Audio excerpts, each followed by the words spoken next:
you've had to fight your insurance while fighting cancer. That's right. You were pre-approved, and at 11 o'clock at night, the doctor calls and says, no, it's not approved. They put a price tag on my husband's life and decided that he was not worth it. Do you feel like if things had gone differently, he could still be here? Oh, 100%. I got to look behind the curtain. He says the system is rigged.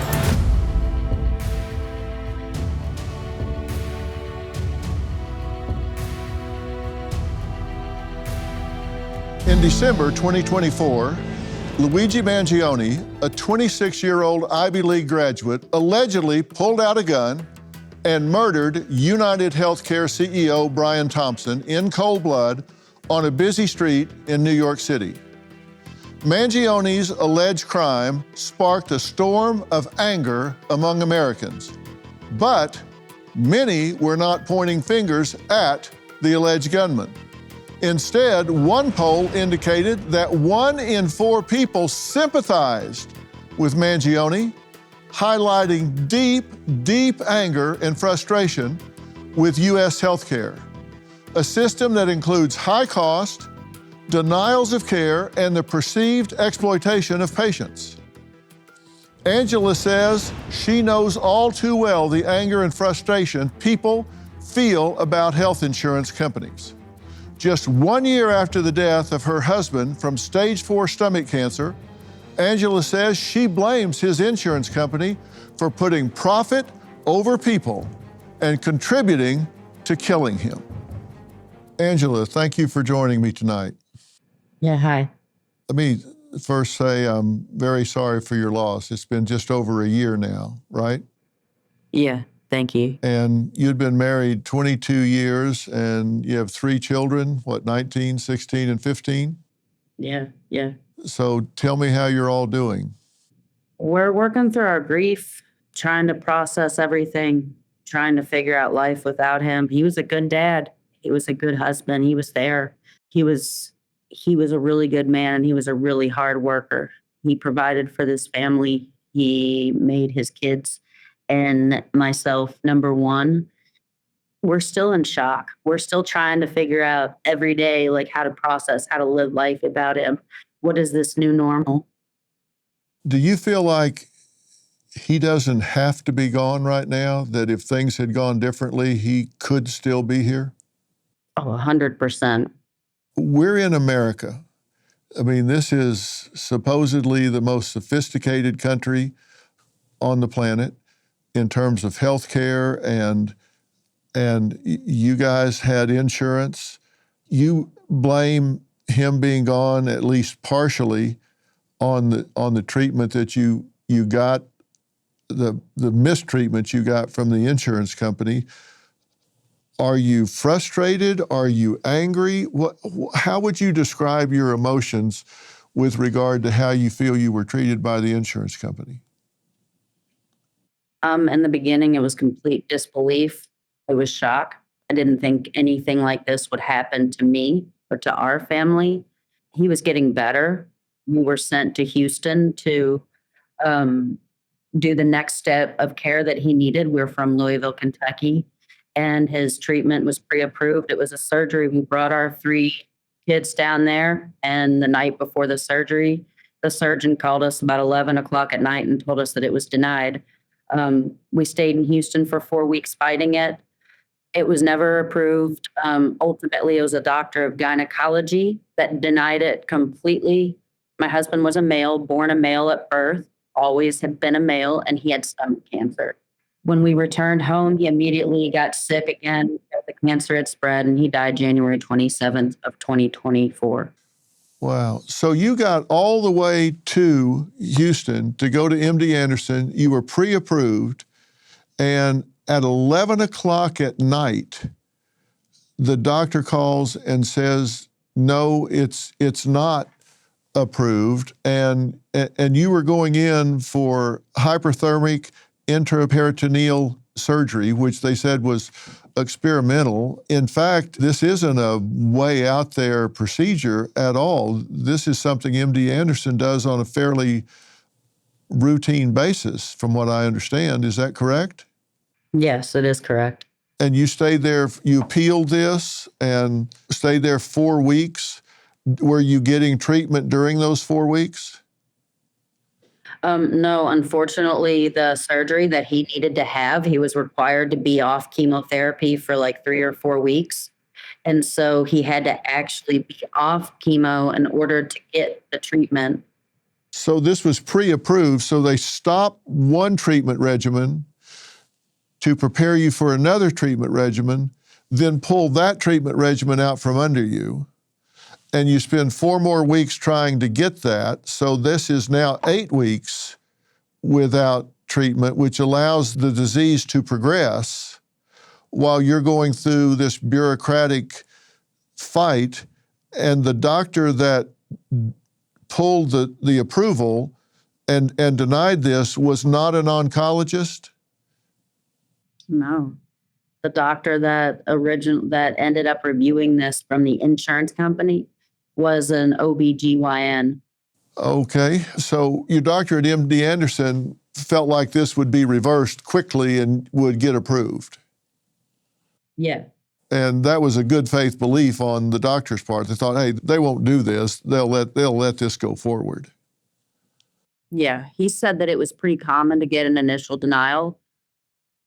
But he said, hold tight, max maybe a week. And you say that your husband got sick because of not being on the chemo, and the surgeon said, finally, hey, go home and enjoy the rest of the time you have with the family, insinuating it's over. There's not much you can do now. Yeah. Take me through that moment. What did the two of you say when you sat down and talked about that? When you got that message, what was that like? We said that we weren't going to go home. We said that we weren't going to have a price tag put on his life, and we decided that we would try to raise funds ourselves. And I took my guitar and wrote some goofy song and stood in front of MD Anderson Hospital and created signs for my husband to hold. And we created a video in front of MD Anderson Hospital and put it on all the social media things and everything else. It went viral, and we put a GoFundMe out there to try to raise the funds. But unfortunately, he got sick. So he got sick again. So at any rate, we had to come home. Within 2 days of being home, he was hospitalized for 2 weeks. The cancer had spread. We had to start the chemo back up immediately. He was no longer a candidate for the surgery that we had went to Houston to have. So yeah, that's where it put us where we are now.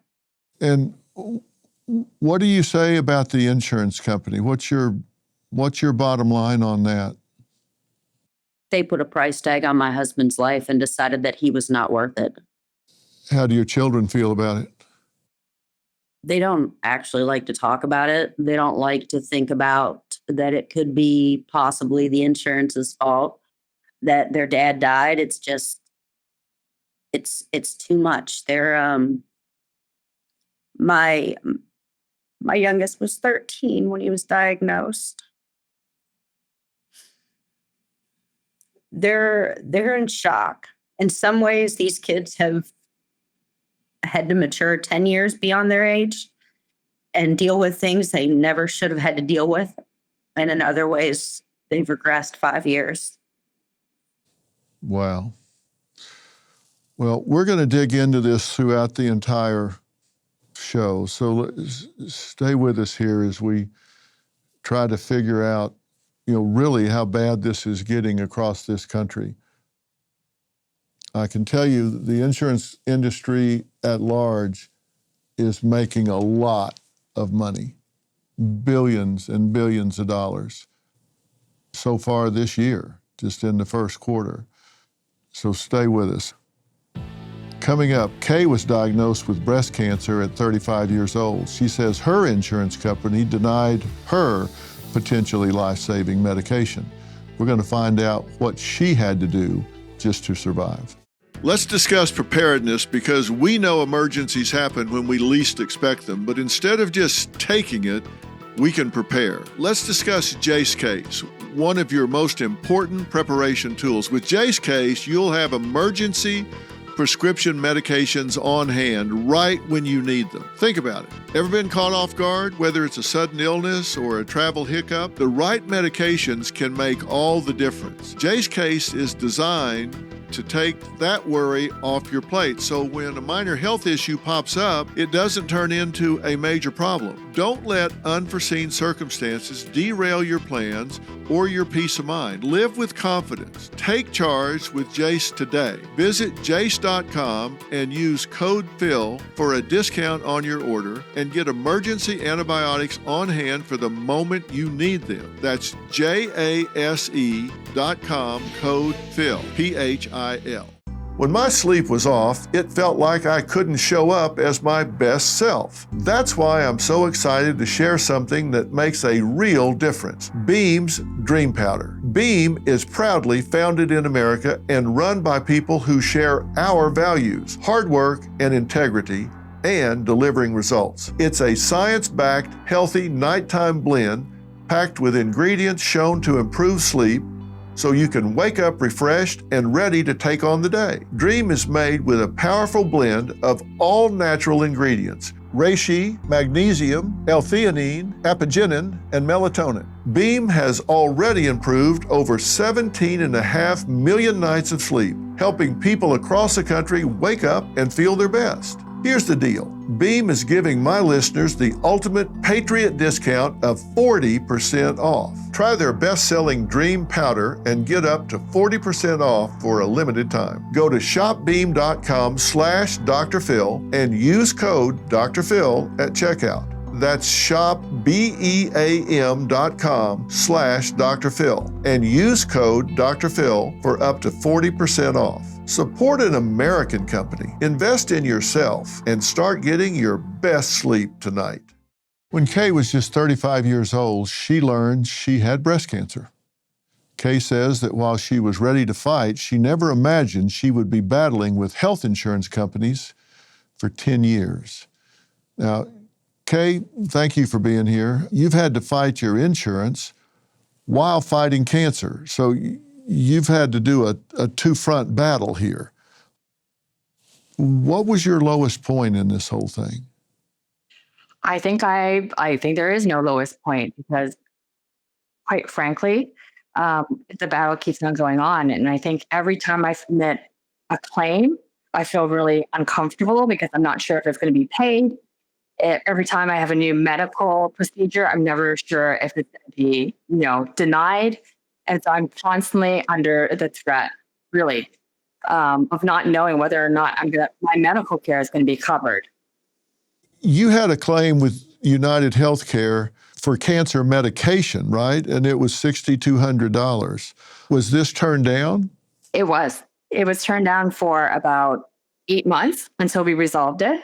But that was, again, $6,200 every month that I had to take out of my savings in order to front it.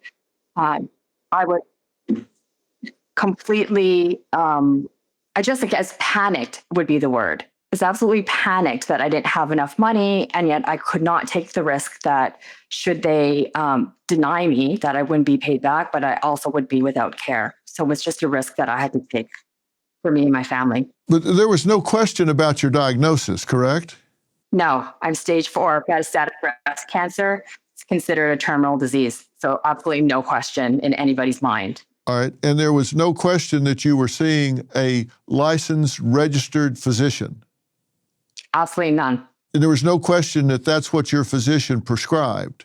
No question. In fact, it's a team of providers and oncologists that work with me in order to keep me alive, basically. Okay, so there's no doubt that this was your diagnosis, no doubt that this was a legitimate registered physician, no doubt that this is the prescription that was given by the physician. So you had the disease diagnosed by a physician who prescribed the medication, and the insurance company said no. Yeah. Did they have an alternative plan in mind? What did they suggest instead? Well, the first answer they gave me was that it was not medically necessary. And the other plan was to talk about different alternatives.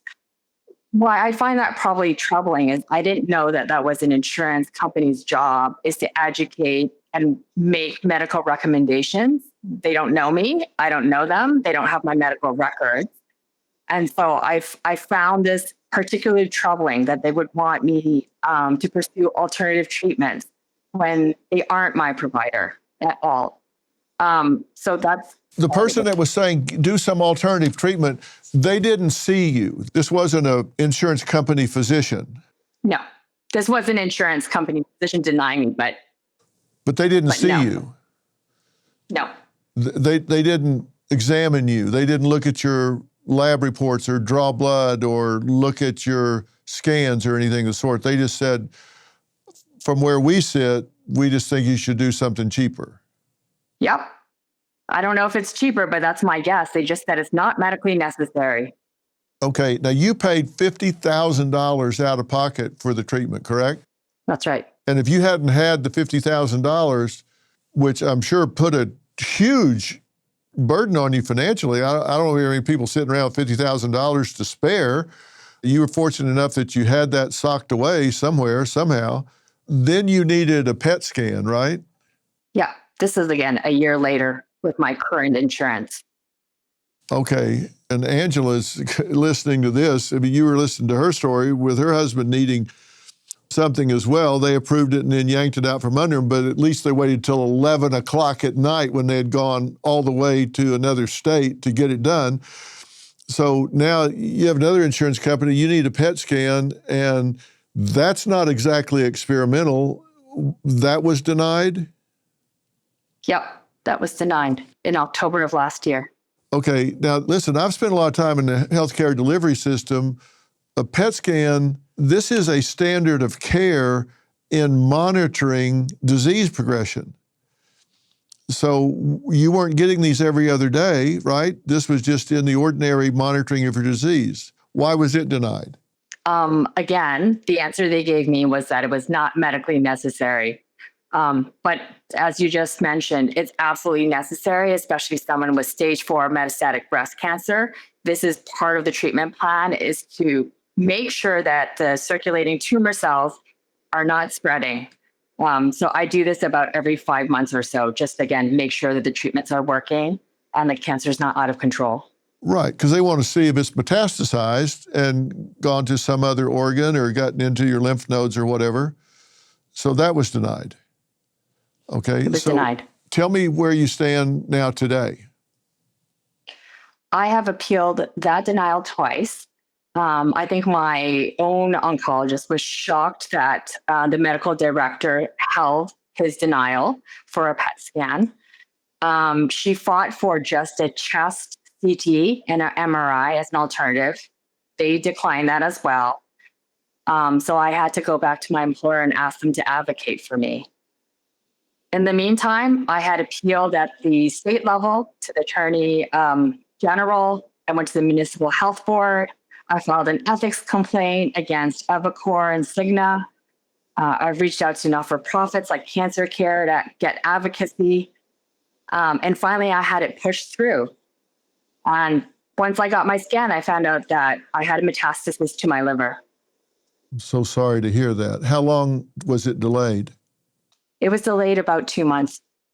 And how are you doing today? I'm doing okay. You know, I'm still working through it, still working through the metastasis and the new treatment plan. I'm glad I caught it, in time so that I can control it because, as you know, the liver is everything when you're processing a lot of cancer medication. Of course it is. Absolutely it is. Okay, stay with us. A former farmer representative turned watchdog who says the healthcare system isn't just broken, it's actually rigged. You two are going to be really interested in hearing what he has to say next. Despite some post-election optimism, Wall Street is already bracing for a rough rest of 2025. When Warren Buffett starts dumping blue chip stocks and stacking up cash, you've got to ask yourself, what does he see coming? I trust Preserve Gold to safeguard my accounts, and I urge you to do the same. They're the only precious metals company I recommend. When uncertainty is this high, smart people look for stability. That's why physical gold and silver might just be what your finances need. Text Dr. Phil to 50505 to get your free precious metals guide from Preserve Gold. With gold prices recently breaking records and analysts predicting this trend to continue through 2025, you cannot afford to wait. As a bonus, you can get up to $15,000 with a qualified purchase from Preserve Gold. So don't wait. Text Dr. Phil, that's DRPHIL, to 50505 today. Brigham Buhler is a former Big Pharma rep turned healthcare watchdog who says that health insurance companies incentivize delaying, denying, and kicking the can down the road. He says the system is rigged and it's not in the patient's favor. Brigham, thanks for being here. Thank you for having me on. Well, tell me, how is the system rigged? I don't disagree with you. I just want to be enlightened further. We spend more money on healthcare than any other nation. And yet we have 1.7 million people dying a year of chronic disease, more than every war we've ever fought as a nation. And it's because the big insurance companies aren't just implicitly involved in delaying and denying coverage. They are implicitly involved in monetizing chronic disease. The insurance companies, the big five insurance companies, made $1.2 trillion last year in revenue. Trillion. Double that of the big pharmaceutical industry. And they do it by delaying the coverage that so many Americans have fought so hard for and spend their hard-earned dollars for every day. Like the two folks that you're interviewing today, their story, unfortunately, isn't the exception to the rule. It's the rule. Delay, deny, depose. What Luigi wrote on those bullets, it's a travesty what's happening in our country. Well, wouldn't they make more money if they got early intervention, got this stuff under control, and paid out fewer benefits because they got the situation handled? You show me the money and I'll show you the outcomes, right? Show me the incentive system, I'll show you the outcomes. I thought the same thing until I got to look behind the curtain. But the truth of the matter is the average American is covered with insurance through their employer, and they switch jobs every 2.5 years. And these insurance companies have the analytics. We know that we could stop somebody from going from pre-diabetes to diabetes, and we could save 7x on the annual cost of healthcare in our system. But they know if they allow this patient to just transition to diabetes, by the time the diabetes manifests, it's another insurance company's problem, or even worse, Medicare, Medicaid's problem, us, the taxpayer. And so they are incentivized to delay and deny care, kick the can down the road, and hope that you go off and become somebody else's problem. And another tragedy of all this is, less than 2% of people challenge the denial. 1 in 500 people challenge the denial. So now the offense for the insurance companies has become deny first, ask questions later. So this is a war of attrition. Their attitude is, okay, look, if I can just delay this, if I can push this off long enough, they'll just go away. They'll change jobs. They'll go from my insurance company to somebody else's insurance company. And when this finally lands and the big money has to be paid, it'll be somebody else's problem, not mine. And I, as a manager, have to make my numbers this quarter. I have to make my numbers this year. So I don't care if it's going to wind up costing more money later. I got to make my money right now. So I'm looking at the short term. I don't care what it costs long term. I'm selling out, but as long as I make my bonus this quarter, who cares? Bingo. And it's even darker than that. What a lot of people don't understand, and Trump and Bobby Kennedy and these folks have been trying to blow the whistle on this. I've talked about it on Rogan. It goes deeper than that, Dr. Phil. The insurance companies, the big five insurance companies, went out in the 90s and acquired the pharmacy benefit managers. These were middlemen brought into the marketplace to attempt to drive down the cost of prescription drug care and make it affordable for the average American. Be an ally and an advocate for us, the American people. What did they do? They instead began to profiteer off of chronic disease. The average American's on 4 or more prescription drugs. 4. Why? because the insurance companies are literally making profit off of you being on medication. They are now incentivized for us to be chronically ill. It is not as simple as delaying and denying coverage, obstructing your ability to get care. It is deeper than even that, to where there's profit being made off of prescription medications. And these pharmacy benefit managers are nothing more than profit centers for the big five insurance companies, which controls over 87% of the prescription drug care in America. And the only reason I know that is from owning pharmacies and seeing behind the scenes and the way they will deny or move your grandma or grandpa or loved one to a different medication, not because it's the best medication for the patient, but because it's the best medication for their pocketbook. Well, Angela was caught up in a situation where it got to the point that it was time to pony up for an expensive procedure, a sophisticated procedure, but expensive, but a highly likely positive outcome for this procedure. And that's where they drew the line in the sand and said, no, not going further. Do you think that is an actuarial decision where they say, okay, this one, now this doesn't make financial sense, and they put profit above the patient at that point? Did Angela's husband get balance sheet out of life? I think he did. I hate to say that, Angela. I really have seen the dark side of what happens when we put profits over people. And I've seen it time and time again. And I lost my brother to the opioid crisis. And that was perpetuated again. A large chunk of those profits made by the opioids were made by the insurance companies themselves through these holding companies and middlemen. And if they can delay and deny coverage and hit their quarterly earnings, it's unfortunate, but we've built an incentive system that incentivizes profitability, not patient care. And those goals aren't aligned with us, the people that work so hard and pay all of our hard-earned dollars with the hope that when we need that insurance, it will be there for us. It's just absolutely outrageous. Brigham says that corporatization of healthcare allows corporations, most of them investment companies, to exert way too much influence on healthcare, health insurance, and the decisions made because they are in the business of making money, not saving lives. And if Kay hadn't had a savings account to cover $50,000 worth of medications, she probably wouldn't be sitting here right now. Angela's husband, Tracy, is not here right now for just that reason. And, Brigham, this is corporate capture. And explain what you mean by that. I work with Bobby Kennedy all the time, and I know, but I want you to explain it so Kay and Angela and everybody at home understands what we're talking about.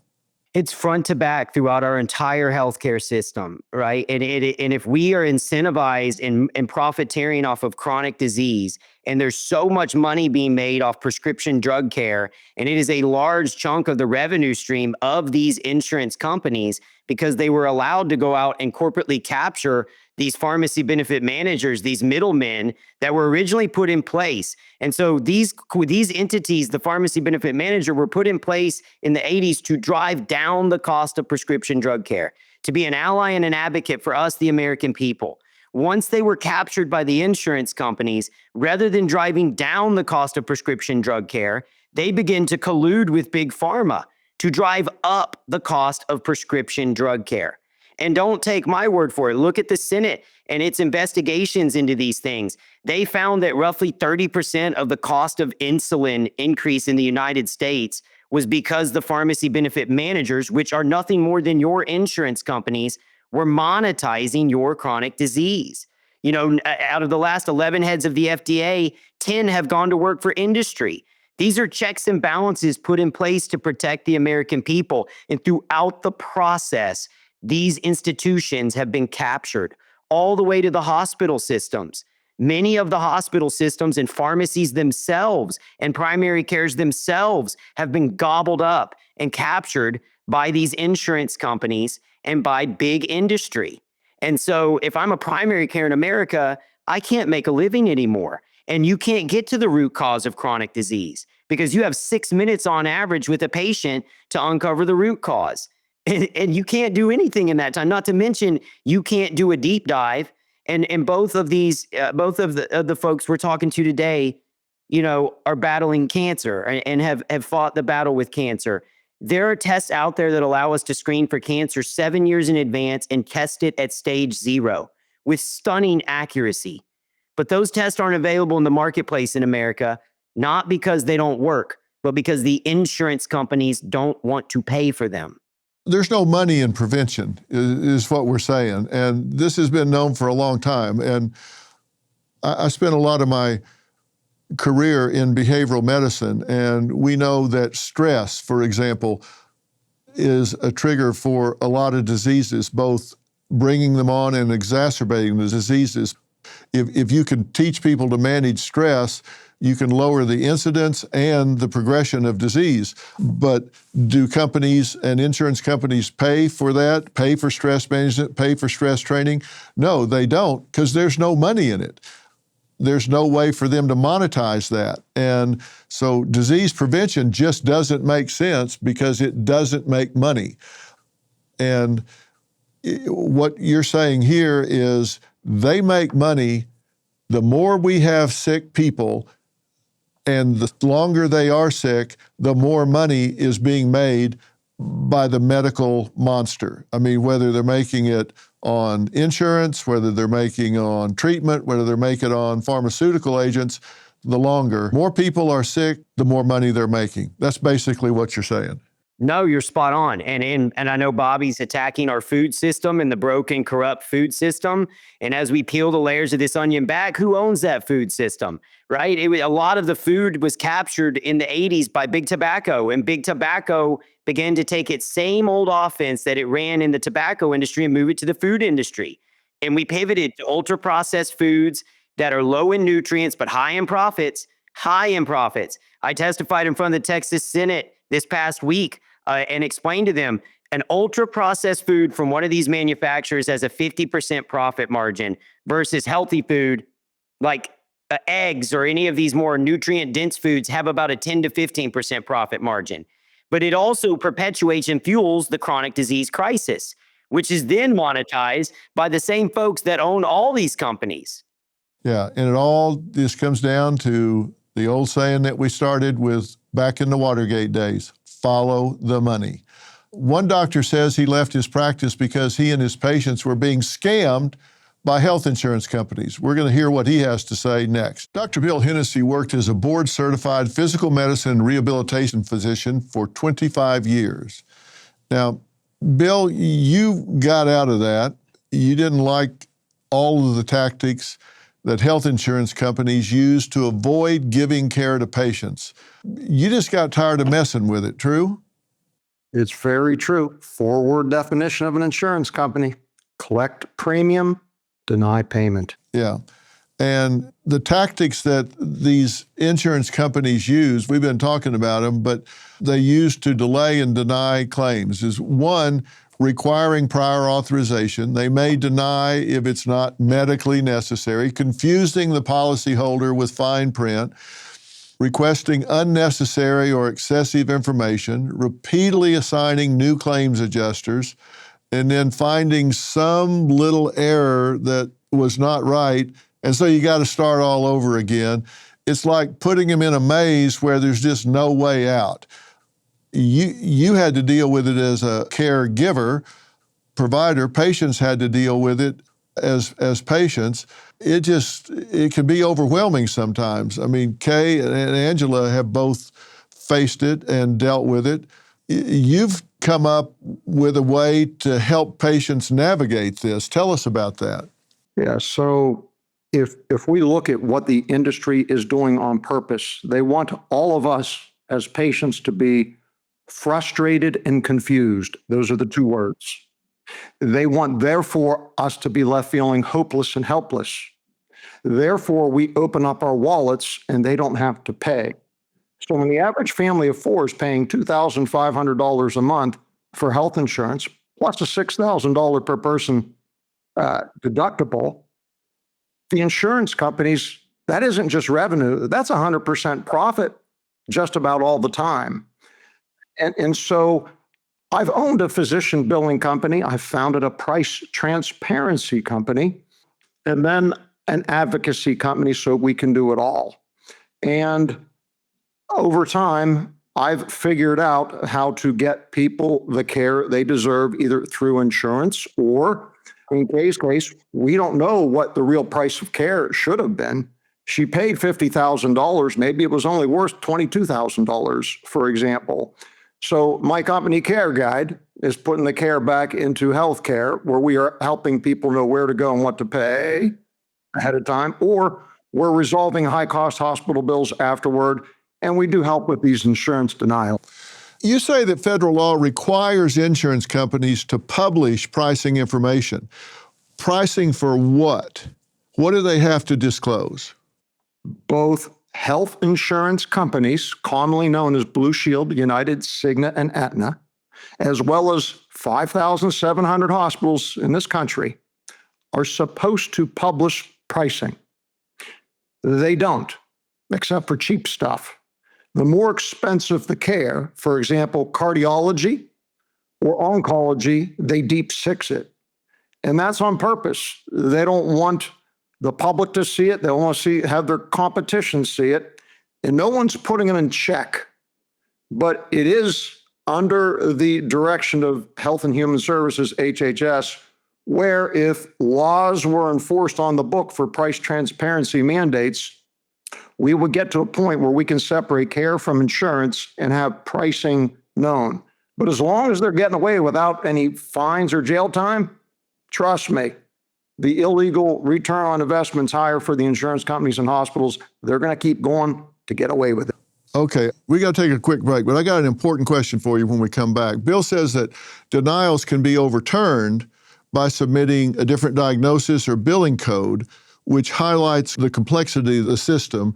And then I've got a question that I think is really interesting. At least I think it's interesting when we come back. Well, we're back, and I have a question for Dr. Hennessy, and it goes along the lines of what you're saying, because I've been in the healthcare delivery system, and you're exactly right. Sometimes I could change a diagnosis, which either one could apply. One would allow for a whole lot more coverage than another, and both of them aptly fit, and you just have to see which peg goes in which hole.